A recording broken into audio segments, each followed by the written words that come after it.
Welcome to the Make and Design Podcast. I'm your host, Carina Gardner. On this podcast, we're unraveling the everyday joys and dilemmas of design, making, and business. For makers who want to be designers and for designers who are makers, this is your inside scoop to help you grow your business and bring more creativity to your life. Hey there, today I want to talk about what surface pattern design looks like in 2022. So it is an interesting landscape we are dealing with here. I think that we're seeing more and more different styles, which is wonderful, especially when you go on Instagram or Facebook and you're seeing what people are producing. I actually think there are more varied styles and there are more things to cater to more types of people than there ever has before. And I actually think this is a really good thing.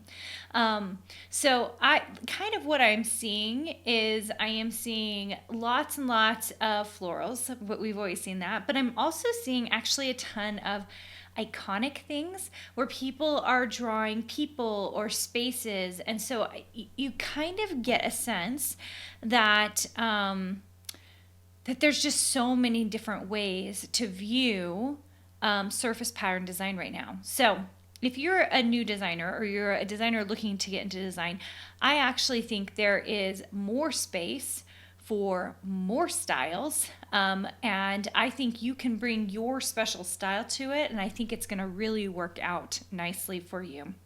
Now, what else am I seeing, you guys?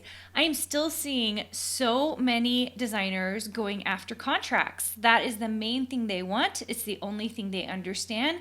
Those of you who are here with me, you've either been in a design boot camp with me, or maybe you are in Design Suite with me, or maybe you've just been listening to this podcast. So you know that I've talked about there are like long-term and short-term strategies. There's digital, there's contracts, there are lots of ways. There's freelance. There are lots of ways to make money as a designer. And I am surprised that we're still, I shouldn't be surprised because it's been like this for years. I am so surprised when I just got on someone's feed today. It was like when they like recommend a feed, I looked at it and I could tell based on just the things this designer was saying and how they were posting, the only thing that they were looking for was a contract. And it was really clear to me that they were not doing well. Like they were doing a lot of design work, but they were utilizing zero strategy. They were just hoping to be discovered. Now, if you have been with me for any amount of time, you know that just being discovered just doesn't, it rarely happens. It's like the 0.001 that some fabric manufacturer, someone's going to come to you and say, "Oh my gosh, I love your design work. Can we produce your stuff?" Guys, it doesn't happen. And then I think the second tier strategy to that a lot of designers do, which is reaching out by email to creative directors, hoping that they will pick up their stuff. And you guys, hope is not a strategy. So I've just been surprised that in 2022, we're still seeing this. And I actually don't know if it will go away. I think that people don't realize that there are lots of ways to make money as designers and not the ways that everyone sees, like just being a fabric designer or just being an SVG designer in a really big shop or getting a contract and doing some beautiful book illustrations. There are just so many ways to make money, and most of them are not as sexy, and they definitely are not as, like pow in your face. And what I see is that these designers, they don't last that long. It becomes a hobby and they get a full-time job doing something else. So if this is you, if you are someone who is just hoping for a contract and you're just posting on your Instagram feed all of your images, and maybe you think you are utilizing strategy, that you've reached out, I am telling you that there are multiple more steps that you should be taking in order to become a designer, and one that actually gets paid doing it. Okay, in terms of trends, you guys, I have been seeing, there was the year of the cactus, there was the year of the unicorn, the year of the rainbows. I guess the year of the rainbow and the unicorn kind of happened all at the same time. In terms of trends, I am seeing a lot of citrus.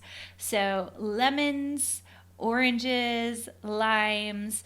That's what I've been seeing so far. At the time of recording, this is about May, and I just feel like I'm seeing a lot of citrus out there.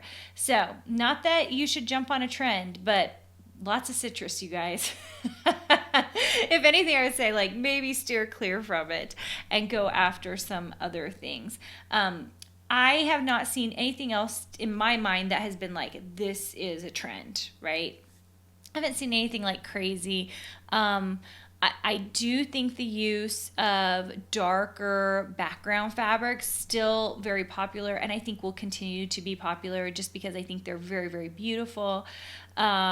I think this whole idea of the low volume thing, where it's like light colored fabrics, I think that will continue on, but it's not as popular as people think it is. Like if you go on Instagram and you go look at trends, like if you're going to look at quilts, how many of them end up being low volume, you guys? Not as many as you think. And so I think it's like a trendy thing that's been around for 2 or 3 years or maybe even longer where people are excited about low volume. But how many quilts are you making low volume compared to like your regular quilts, right? So I think it's more just like it's the wordage. I think that there are enough people talking about it. But in terms of actually designing for low volume, I'm not doing it. I just don't think there's enough of a market out there for that. So those are some of the things I'm seeing. I hope that you found it really interesting. I'm always kind of keeping an eye on things. People usually ask me like the Pantone color of the year, is that like what you're looking or seeing? And I'm just like, no. I love the Pantone color of the year. It's super fun, but rarely am I seeing like the design work coming out now. Like, I mean, for example, my line comes out in November. It's called Ciao Bella, and it is coming out in November of 2022. I designed that line in October. I finished that line in October of 2021. So we're like so far behind what designers have already designed. Like right now, I'm designing my 2023 line. So because of that, you need to really be thinking about the fact that like most design work is happening so far in advance that the trends you're seeing now, if you start jumping on it, you're actually a little bit behind. So hopefully that helps you out. And I just think it's fun to kind of take a look and see what trends are happening right now. So that's your 2022 report as of May of this year. Hey, did you know that you can visit me at makeanddesign.com to learn more about this podcast and join my VIP group for weekly freebies? I can't wait to see you there.